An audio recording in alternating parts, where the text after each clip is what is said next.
Excellencies, ladies and gentlemen, good afternoon and welcome to all of you. Today we will review progress in the NATO-Russia partnership and take decisions that will guide our future work. NATO and Russia face many common threats, including terrorism, fragile states, piracy, and the proliferation of nuclear weapons and other weapons of mass destruction. None of our countries is immune from these threats, and none of us can deal with them successfully on its own. That is why political dialogue on these issues is important, and agreeing on concrete action to deal with them is even more valuable. Missile defense is a case in point. Over 30 countries already have or are developing a ballistic missile capability. NATO has decided to build a system to defend itself against this threat. Russia is also concerned about missile proliferation, and so it makes sense for us to work together.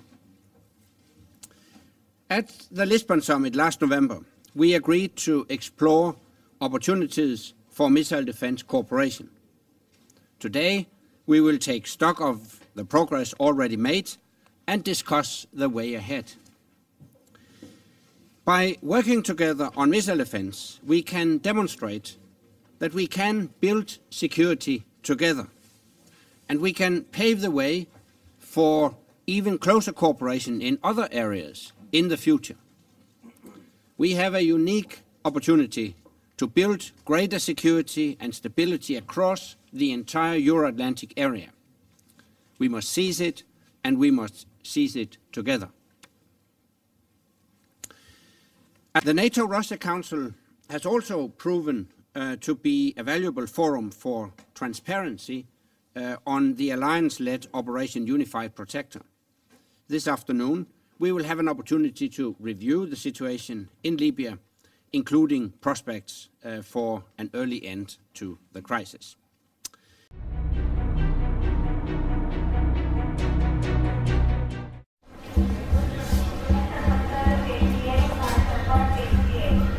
Taking the plane is nowadays one of the quickest ways for transportation. But how to make the haven safer for the millions of people flying on board of thousands of aircraft every day? The danger of technical failure or of terrorist attacks is not yet eliminated, and the scars of 9/11 have not yet healed. It was in the wake of the attacks against the World Trade Center in New York that NATO and Russia established a common action plan on terrorism. One of the priorities laid down in this document is the development of a cooperative airspace initiative system. It aims to foster cooperation on airspace surveillance and air traffic coordination. After discussing the feasibility of the project, NATO and Russian experts set up and implemented a technical system of data exchange. There are 8 components to the Kai system, and the 2 coordination centers are in Moscow for Russia, and there's a NATO coordination center in Warsaw. On top of that, there are 3 local coordination units. One is in Norway, one is in Warsaw, and a third one is in Ankara and in Turkey. And as mirror LCUs, Russia also has 3 local coordination units. One in the north in Murmansk, another one in Kaliningrad, and a third one north of the Black Sea in Rostov-on-Don. So in total we have 8 locations where the CAI is located. And these are all interconnected using communication lines which allow the exchange of radar information, but also the voice communication between each of the sides. The time came for the system to prove its viability. We would like to check the capability of the system and how the system is ready to start operational phase of the initiative. В процессе этих учений мы отрабатываем This exercise will contribute to develop standards of communication between our Russian military and civil experts and their colleagues from NATO. This aircraft is preparing to take off from the airport of the Polish city of Krakow, simulating a regular commercial flight to Oslo. For the first time, due to the Kai system, its movement will be simultaneously on the radars of NATO's and Russia's air control centres. All eyes in Warsaw and Moscow are fixed on the screens, and all are able to see that 10 minutes after the flight begins, the aircraft ceases to communicate and starts to squawk the applicable hijack mode.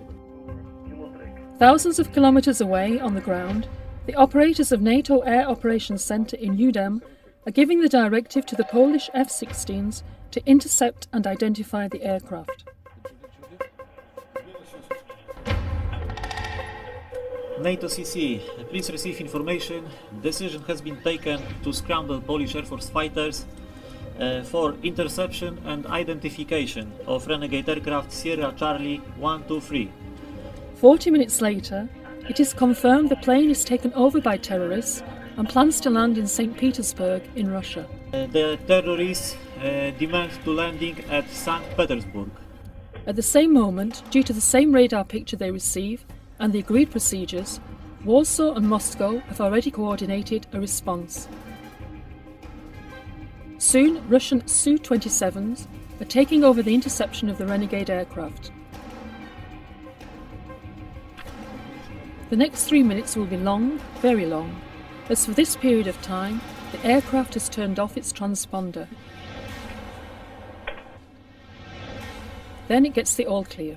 Confirm getting information, terrorists are neutralized, and crew has transmitted 7700 code and request return to Poland.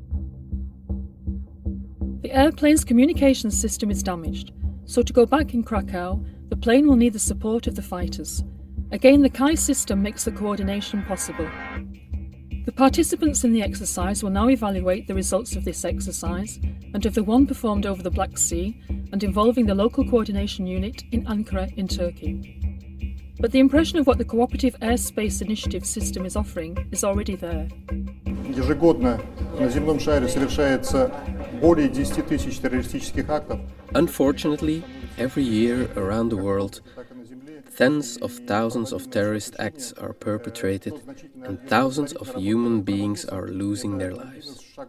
Today's exercise will contribute for raising the possibilities of protecting citizens from terrorist acts. In the region where we are going to coordinate and cooperate between two systems, NATO and the Russian Federation system, we are going to save the lives of the citizens of European territory and also for Russian territory, of course, which is linked to this system. For the moment, the Cooperative Airspace Initiative network is built in Norway, Poland, Russia and Turkey. 8 other NATO countries are contributing to the financing of the project. The project is open for participation by allies and partners. This is a modular system.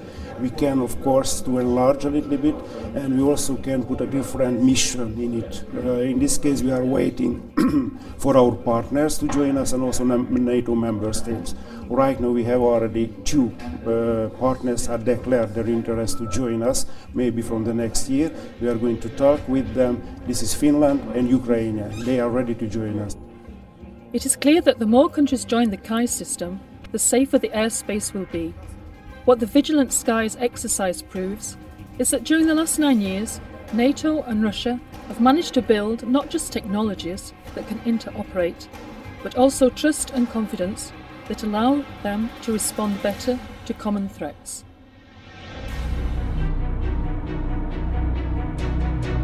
Bottom of the camera. Top of the camera. Seal on hatch 1. 100 metres below the surface of the Mediterranean, the rescue vehicle Nemo is about to dock with a Russian submarine lying on the seabed. Okay, just to let you know, we're about 6 metres away, but we can actually see the submarine. But this is no disaster. It's part of a multinational exercise off the coast of southern Spain, which aims to safeguard the lives of submariners at sea. NATO exercise Bold Monarch is an exercise that brings together all of the world's systems of submarine rescue into one coordinated exercise. Our submariners at sea, in a very unfamiliar environment to most of the public, which is deep underwater and can at times be a very dangerous place. If a submarine has an incident and a submarine goes to the bottom and is unable to surface, we have to go and rescue those submariners. The exercise is the world's largest of its kind, with over 2,000 personnel and large numbers of ships, submarines and aircraft converging in the seas off Cartagena. With rescue systems from Italy, the USA, Russia and Sweden all present, together with a jointly owned NATO submarine rescue system from France, Norway and the UK, as well as submarines from Portugal, Russia, Spain and Turkey, Bold Monarch offered the best opportunity to put the rescuers through their paces. Rescue people from a submarine is a very difficult exercise, it's a very difficult activity, and therefore it is important that nation and navy from all over the world come together and train how to do it, because if that happens, you need to intervene quickly, and maybe it will be another navy close to the distressed submarine will have to intervene. And in the end, remember, submarines are brothers in arms. They have a common enemy, not each other, but the sea, the depth. That is the enemy, and we have to help each other. Having viewed the American and Russian surface units, the distinguished visitors were then offered the opportunity of a unique journey under the sea. On this trip down into the ocean depths are the chairman of the military committee, Admiral Gianpaolo Di Paola, and General Makarov, chief of the General Staff of the Armed Forces of Russia.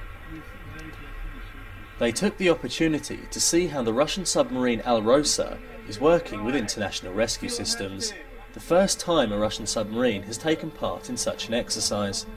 This demonstrates that at military level, notwithstanding sometimes political diversities, political challenges, at military level you can understand each other, you can work together, you can start help building that level of trust and confidence that eventually will also percolate up in the political level. So it is very important. Aboard the NATO submarine rescue system Nemo, conditions are cramped for the visitors. The three-man crew have to manoeuvre the craft into position above the Alrosa's forward hatch, establishing a watertight seal so it can be opened. Operating at a depth of over 100 metres, there's no margin for error. Once everything has been checked and double-checked, finally there's movement on the submarine and the hatch is opened. Alrosa welcomes its visitors aboard, giving them an opportunity to stretch out in the relatively spacious surroundings.